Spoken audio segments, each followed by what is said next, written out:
So, you want to be a medieval executioner? Cool. All you have to do is chop people's heads off while a bunch of drunk villagers throw turnips at you. You're feared, hated, underpaid, and covered in more blood than a Game of Thrones finale. Welcome to one of the most cursed careers in history. Today, we're unpacking why being a medieval executioner would absolutely 100% suck. Here's the thing, they need you, but they also hate you. Executioners were socially cursed. No one wanted to sit with you, eat with you, or even look at you for too long in case it jinxed their soul. You're not allowed in the tavern. You're not allowed at church. You live on the outskirts of town with your creepy axe collection and your PTSD. People whispered about you like you were the local cryptid. Don't go near the woods. That's where Gregor the head chopper lives. This isn't Assassin's Creed. You don't get a sharp, polished weapon and leather armour with built-in AC. You get a dull axe, a wooden block, and maybe a cheap black hood if your boss is feeling festive. And you have to carry your tools around like some medieval janitor of doom. Your hands are permanently stained. You smell like iron and trauma. And sharpening your blade? That's on you, buddy. No medieval HR is swooping in with a whetstone. Heads don't roll themselves, pal.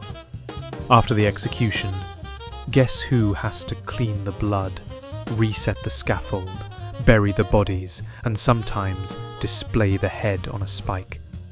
That's right. You. You're like a one-man murder show and sanitation team. If someone gets hanged and the neck doesn't break, you have to climb up and help them along. If someone's drawn and quartered, you're the guy tying the ropes and scooping up the leftovers. Welcome to Medieval TaskRabbit, Gore Edition. Think this gig's not for you? Tough luck. It's usually hereditary. That's right, if your dad was an executioner, you're born into it. No career change, no follow your dreams. You get one job, one title, one identity, the town's full-time beheader. You want to be a baker? Too bad. You chop heads now, and you'll like it. Even when townspeople secretly want your services, they still cross themselves when you walk by. No LinkedIn endorsements for severed spine accuracy, my dude. Think you're just executing criminals? Try whacking political dissidents on command. Your boss, usually a king or local lord with anger issues, might order you to execute someone because they made eye contact for too long.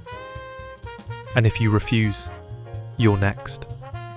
So congratulations, you're not just a butcher, you're a tool of a corrupt justice system that uses you like a human delete button. Also, you might have to fake sympathy in public, while people are literally sobbing over their loved ones. Emotional detachment required. Centuries later, you'll show up in history books as the executioner. No name, no story, just a spooky dude in a hood with a big axe. Nobody talks about how miserable you were, how isolated you felt, or how bad your knees hurt from standing on wooden platforms all day. You're not even a villain, you're just a piece of furniture in someone else's tragedy. Your legacy? A Halloween costume. So, yeah, being a medieval executioner sounds badass. But it's just depression, decapitation, and death threats. Every single day. You're feared, hated, emotionally destroyed, and your best friend is a bucket. So next time someone calls you edgy for liking dark stuff, just remember, at least you didn't have to earn your bread by separating heads from necks.